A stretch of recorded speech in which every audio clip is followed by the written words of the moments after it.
be one astral operator that the military controller is talking and working through, and that astral operator is psychically linked with a number of other astral operators, searching all these tunnels all at once.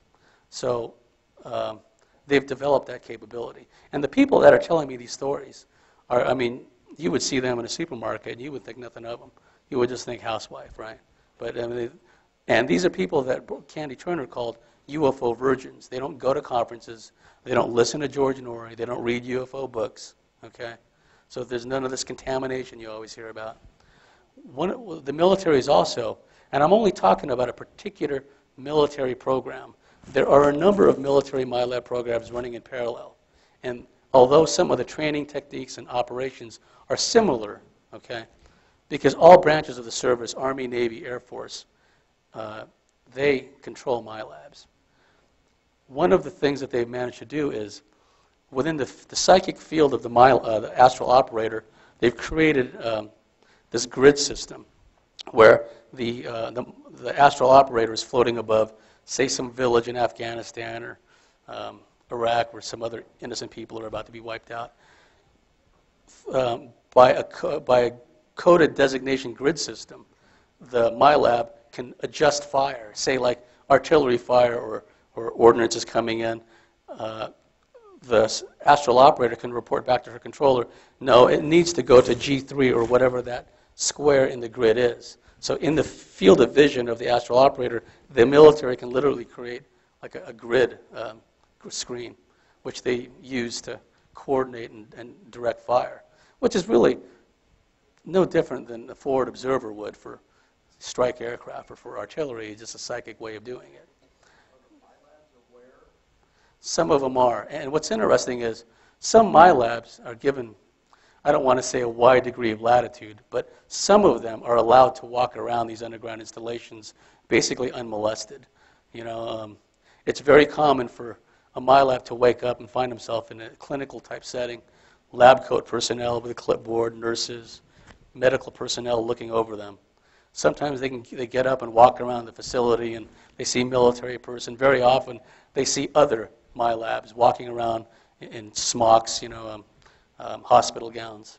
Sometimes MILABs will describe being in tunnel systems, underground installations, and tram systems underground where the place is just teeming with other MILABs, where they're all just like herded along, all zombied out and mind controlled. Some with more awareness than others. Some retain an astonishing degree of awareness, MILABs do, compared to others. Okay, and then they'll be herded onto trams and sent off to this place or that place.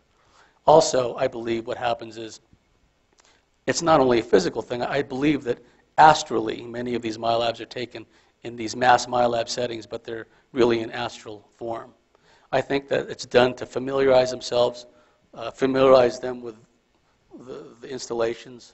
You see, our astral bodies are just as real as our physical bodies. I had an experience where there was this ET entity. It was so comical, the image this entity presented. It was a short, grayish-looking entity with a rumpled face, and I kid you not, it had like a nurse's hat on, and it had a crooked wig. Corny as it sounds, it's true. And I was laying on this table, and it was just like I was in a doctor's office. I was fussing. I didn't want this entity to mess with me, right? So it grabbed me in a place which I don't mention in order to subdue me. And then the moment I calmed down from that, it boffed, injection right in my upper left bicep. And I remember getting off the table, walking outside of the clinic, and then I remember feeling the puncture wound on my left bicep with my index finger. It was real.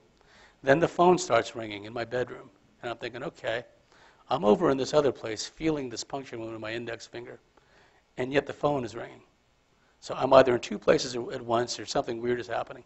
So I woke up, answered the phone. It was an abductee friend of mine. Now, the long and the short of it was there was no longer any puncture wound on my left bicep, but the pain still lingered as if I really was injected. So that tells me that these entities, and also what abductees will describe as their astral bodies are taken out, medically experimented on. It's all density, frequency, and vibration. Remember, Tesla said with resonance, everything is possible. These entities, various entities, apparently understand this to a degree that boggles our mind. But anyway, these people will be taken astrally out of their bodies, medically experimented on, and in the same places their astral bodies were experimented on, they wake up with bruises on their physical bodies. So, I don't even try to explain that. I just know that it happens. So the point I'm making is the deep black elements of the military know that humans have this ethereal astral capability, and they utilize them as these astral operators, for lack of a better term. I had another question related exactly to that. I understand there's government research along these lines in being able to extract a person's soul from their body, kind of like to create a zombie or whatnot, but that they've created some kind of electromagnetic containment or something, and they're able to contain a soul in a container. Cage. Yeah, some kind of Faraday cage to retain the consciousness or the soul matrix. And so do you think there's any relation to those kinds of things in relation to MILABS? Of course, the whole mind control thing is one thing, but just in terms of the so-called secret government's soul research and what they're planning on doing with that? That's what's troubling. I know that the deep black elements of the military have always strived to duplicate the capabilities of the aliens. Now, we know from discussions with many abductees that certain ET groups, the Greys and the Reptilians, have the ability. If you read the Ted Rice story, Ted Rice was another protege of Barbara Bartholic's. He describes being abducted, being given, he was a child at the time, given a potion to drink, and then basically killed him. And when he was in the process of dying, the entity somehow transferred his consciousness into a black box. They hooked up these wires from the black box to his body, made him drink this thing, basically killed him, and then they somehow pulled his consciousness into this black box. They then brought in a clone body of himself, and then they transferred that consciousness, his consciousness, into the clone body. And then, as a byproduct of that, all of the one-time childhood diseases you're only supposed to get once, chicken pox, what have you, he came down with them again. Okay. So, what year was that? About? This is when Ted Rice was a kid. He's in his 50s now, so probably like in the 50s or the 60s or something. But in fact, his family was there when he was returned. He was returned by what appeared to be a tornado with all these lights coming out of it, and suddenly there he was when they'd been looking for him for hours. Okay, but the military has always strived to duplicate the technology and the capabilities of the aliens. So I'm sure, in their own demented way, the deep black military is trying to do exactly what you're describing. Because we have to remember, these people aren't restrained by things like morals or scruples or what's right or what's wrong.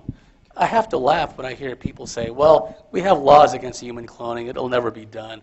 Is that going to stop deep black elements of the military intelligence community who've already done radiation experiments and all horrendous things to people? Yes, we have this awareness that we have these operatives around us, and so we can identify them. Is resistance futile? No, that's kind of like the thing I finished up my talk with. I think that MILABS are probably the best suited to survive the coming cataclysms because they've been trained to. I mean, some of the female MILABS I know, you don't want to cross them.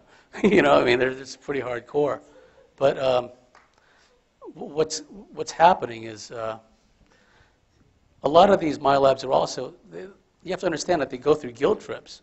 I mean, if they have a clear memory of helping to call in artillery fire to wipe out people in a village, I mean, there's some MILABS that are proud of that. There's some MILABS at the fact that, yeah, I get to kill people, I'm an assassin. But there's many others who don't like how they're being used.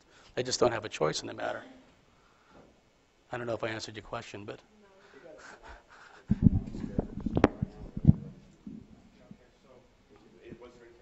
Oh, no, that's about it.